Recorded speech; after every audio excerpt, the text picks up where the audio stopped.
Hello, my name is Nicole Cox. So Diana, I'm sorry if I mispronounced your name, but I chose you to respond to, so you're the first one. But a lot of the things that you said resonated with me. Um, in your first initial thing, you talked about your limited research experience. And I totally get that. I haven't been involved in research since probably my undergraduate degree. And my undergraduate degree was in animal science. I initially thought that I wanted to be a veterinarian. And life happened, things changed, and now I'm a high school school counselor.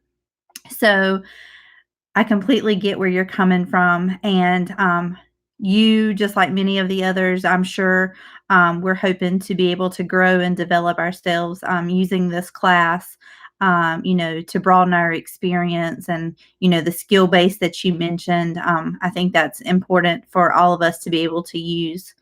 And you also mentioned how you preferred qualitative research over quantitative.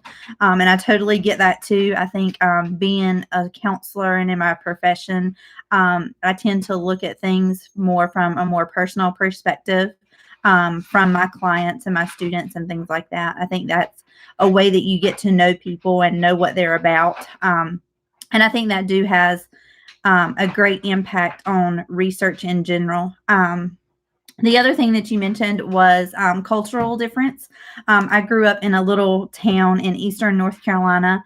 It was a very rural community, so everybody kind of knew everybody.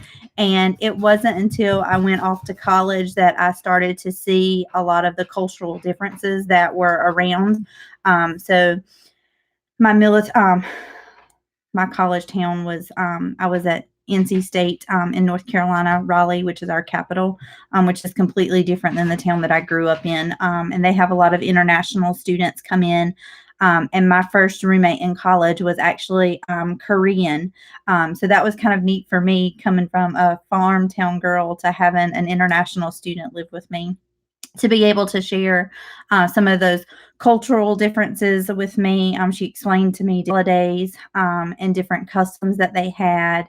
Um, and oh God, I loved her mom to bring me food on the weekends. Trying Korean food was absolutely phenomenal.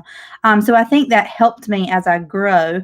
And now I live in a very transient military community.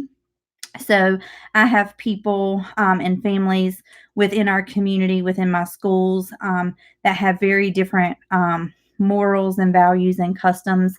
And I think it's just pretty neat to see how we all blend together and work together, and how even some of those cultures have shaped me in the way that I view things, and from a different perspective.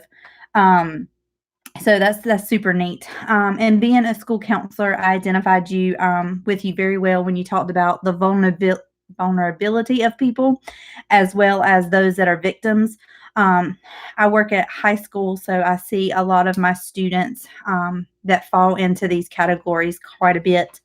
And when you talked about the goals of empowering people, providing a platform, advancing for understanding, and advocating for change, I was just like, wow, she has actually, put everything that I've been thinking about this week, reading through other people's responses and watching some of the videos. I was like, man, she knows what she's talking about. So I thought that was very neat. I loved how you summed those up. And then the last thing that you left us with that I found as a thinking point is, everybody does research and we want to know what the end results are. But a lot of times we do not think about those impacts after research is over and done with, and after the studies have stopped. So I'm glad that I stumbled across yours. And it really spoke to me and resonated with me. So I appreciate your thought, and I look forward to working with you throughout the semester and learning from you. And I hope that I haven't rambled on too much. But anyway, thank you so much and have a great night.